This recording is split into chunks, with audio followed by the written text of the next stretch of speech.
Hello everyone, कैसे हो आप सब। देखिए, हर बच्चा कहीं ना कहीं अपने लेवल पर जो कमिंग एग्जाम्स अटेम्प्ट होती है उसको लेकर अंदर जब टाइम हमारा हमें नजर आता है कि अराउंड 3 महीने रहने वाले हैं तो एक अग्रेसिव नेचर बननी शुरू हो जाती है कि मैं इस बार एग्जाम्स को क्लियर करके छोड़ूंगा। लेकिन रियलिटी वो जब लास्ट 15-20 दिन रह जाते हैं उसको तब पता चलता है कि क्या जो मेरे अंदर एक वो जज्बा था कि मैंने एग्जाम क्लियर करने को लेकर, क्या सच में मैंने उसको अचीव करने के लिए जो मुझे करना चाहिए था मैं वो कर पाया हूं या नहीं कर पाया हूं। ये लास्ट 15-20 दिन आपको पिक्चर सामने क्लियर कर देते हैं। लेकिन मैं आज आपको ऐसे 4 स्टेप्स बताऊंगा जिसके साथ आप आज ही ये अपने चारों स्टेप्स के बारे में सोच के अपने आने वाले टाइम को अपने कब्जे में कर लोगे। देखो, एक होता है अपने सिलेबस पर ग्रिप बनाना। आपकी अगर टाइम पर भी सही ग्रिप है ना तो असली मजे वाली बात बनती है कि जिसके साथ आप श्योरिटी ले सकते हो कि हाँ, ये अटेम्प्ट मेरी फेवर में ही जाएगी। तो चलिए मैं फटाफट आपको वो 4 स्टेप्स बताता हूं। आप एक बार वीडियो देख लो, बाद में इनको नोट कर लेना और आज ही अपने माइंड में जो मैं बताऊंगा उसको एक बार एनालाइज कर लेना। कोई डाउट, सिचुएशन, प्रॉब्लम हुई तो मेरे साथ कमेंट बॉक्स में मेरे से पूछ सकते हो। तो चलिए वीडियो में आगे बढ़ते हैं।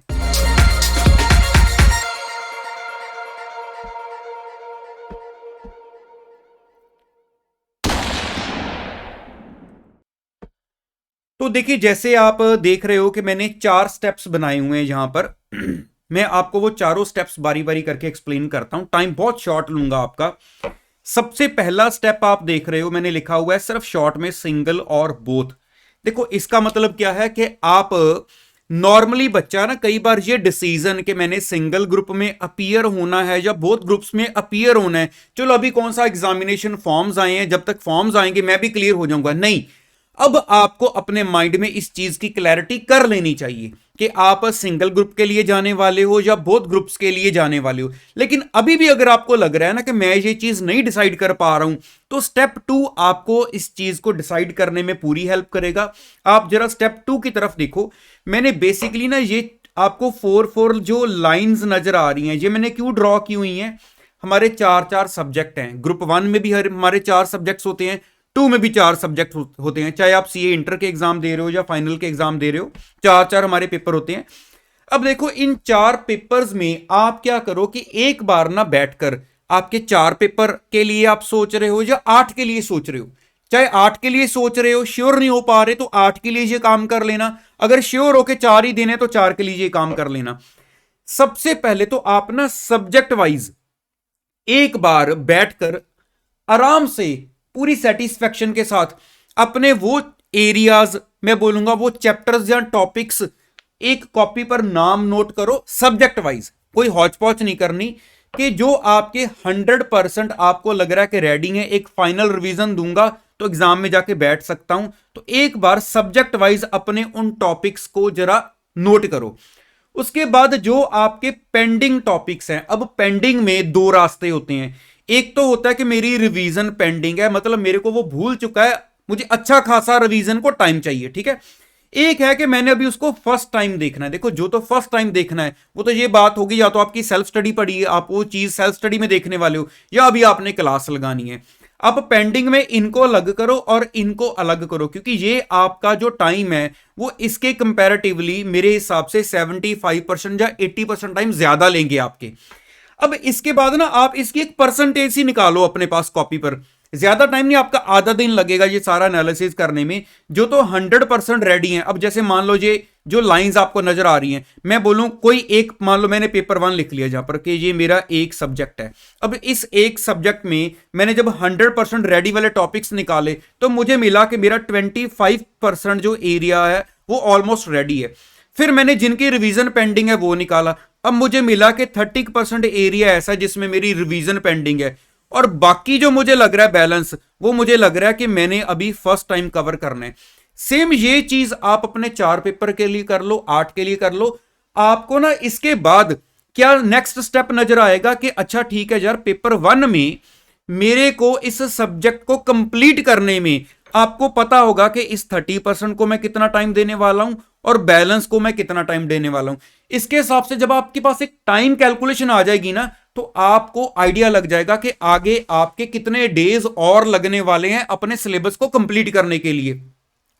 क्योंकि देखो यहां पे बात हो रही है श्योर शॉर्ट सक्सेस की, है ना, कि मैंने मई 2022 के एग्जाम्स को हर हालत में क्लियर करके छोड़ना है। अब उसके बाद जाके बारी आएगी कि आपके पास स्टेप 3 होगा कि अब कम से कम देखो, अभी तो मैंने सिलेबस कंप्लीट किया है, 15 से 20 दिन मुझे चाहिए अगर मैं श्योर शॉर्ट सक्सेस चाहता हूं कि मैं कोई अपने past RTP MTP past exams की भी प्रैक्टिस करूं।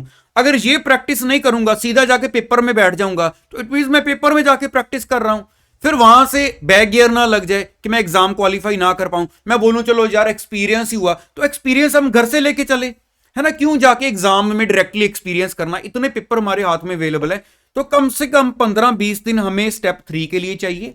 उसके बाद जब आपका स्टेप 3 मतलब यहां तक आपका टाइम कंप्लीट हो जाएगा, तो जो हमारा स्टेप 4 है वहां पर जाकर मैं आपको यह बोलूंगा कि अब एक बच्चे को अपना पूरा सेटिस्फेक्शन लेवल अचीव करने के लिए कि अब मैं दोबारा फर्दर रिवीजन करूं, ठीक है, उसके बाद मेरे को जो टॉपिक्स भूल गए थे मैं उनको रिवाइज करूं, मेरे को पेपर के साथ प्रॉब्लम्स को फेस करके जो पता चला उस हिसाब से जो चीजें दोबारा अच्छे से रिवाइज करनी है मैं जरा उन पे फोकस करूं।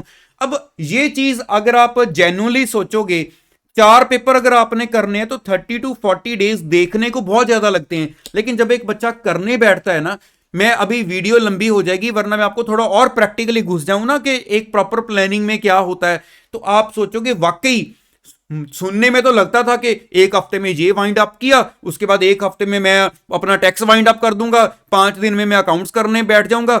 अब उसके बाद जब आप प्रैक्टिकली बैठोगे ना, मान लो टैक्स करने बैठोगे, तो जब आप ऐसे बड़े हेड्स पर पहुंचोगे कि आज मैंने कैपिटल गेन करना है, फिर हमें पता चलता है कि यार मैंने टैक्स के लिए रखे थे 7 दिन, 2 दिन मेरा कैपिटल गेन ले गया, 2 दिन मेरा बिजनेस प्रोफेशन वाला हेड ले गया, अभी मैंने असेसमेंट वाला चैप्टर छोड़ा हुआ है वो मेरा टाइम कंज्यूमिंग है, उसके बाद मैंने डिडक्शंस को अच्छे से देखा नहीं, टीडीएस मैंने नहीं अच्छे से किया, कई टॉपिक्स मैंने पेंडिंग छोड़ दिए हैं।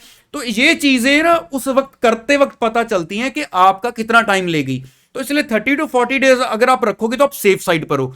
तो इस हिसाब से ये जो 4 स्टेप्स हैं, आई होप आप सबने ध्यान से सुन लिए होंगे, भूल ना जाए, कॉपी पर नोट कर लेना। ये चारों स्टेप्स मतलब आपको अभी आप आजकल में इनको जरा जो मैंने एनालिसिस बताया आपको, अगर इस हिसाब से आप एनालाइज करोगे तो 1 या 2 दिन में जब ये आपका सारा एनालिसिस कंप्लीट हो जाएगा ना, तो अंदर से आपके मैं ये नहीं बोलूंगा कि प्रेशर बनेगा पढ़ने वाला जैसा होगा, प्रेशर बनना चाहिए लेकिन ये जेन्युइन प्रेशर। देखो एक होता है एग्जाम के पास जाके प्रेशर लेना, उस प्रेशर लिए का कोई इतना फायदा नहीं होता क्योंकि टाइम ही नहीं है। जितना मर्जी प्रेशर ले लो कि मैं सारा सारा दिन बैठ के पढ़ लूंगा, डाइजेस्ट भी तो होना चाहिए। अब प्रेशर लोगे तो उसका फायदा है क्योंकि अब टाइम है हमारे हाथ में, आपके पास 3 महीने आगे पड़े हुए हैं, फरवरी मार्च अप्रैल पूरे, और पेपर भी बिल्कुल स्टार्टिंग में नहीं स्टार्ट होने हैं ना, आपके अराउंड 13 या 14 मई के आसपास एग्जाम स्टार्ट होने ग्रुप 1 के, तो वहां पर भी हमारे पास मतलब मैं कह सकता हूं एटलीस्ट चलो 10 दिन का टाइम तो है ही, अगर पेपर 1 की रिवीजन जो हम स्टार्टिंग में करते हैं उसको छोड़ दें।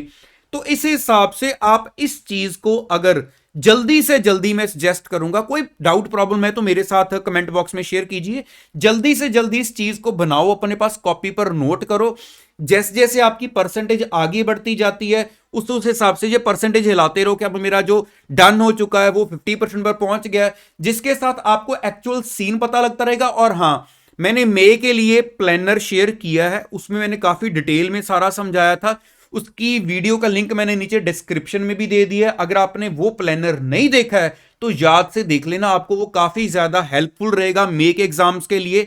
तो आई थिंक आज इस वीडियो में जो मेरा मकसद था वो कंप्लीट हो गया, आप तक वो इंफॉर्मेशन पहुंच गई है। अगर आपने यहां तक मेरी वीडियो को देख लिया, सुन लिया, बात ठीक लगी है तो याद से लाइक करके वीडियो को शेयर जरूर अपने सर्कल में कर दिया करो। चैनल पर न्यू हो तो सब्सक्राइब कर लेना, क्योंकि मेरा टारगेट है हमारा मई 2022 और नवंबर 2022 में जितने भी बच्चे हैं एग्जाम दे रहे हैं, मेरी तो कोशिश ये है कि 100% पास होने चाहिए, और उसके लिए मैं सारा जोर लगा दूंगा इस बार आपके साथ मिलके। तो चलिए, ऑल द बेस्ट सभी बच्चों को। रोज आपके साथ 2 या 3 वीडियो के थ्रू मिलता रहूंगा, चैनल के साथ बने रहना। All the best, thank you so much.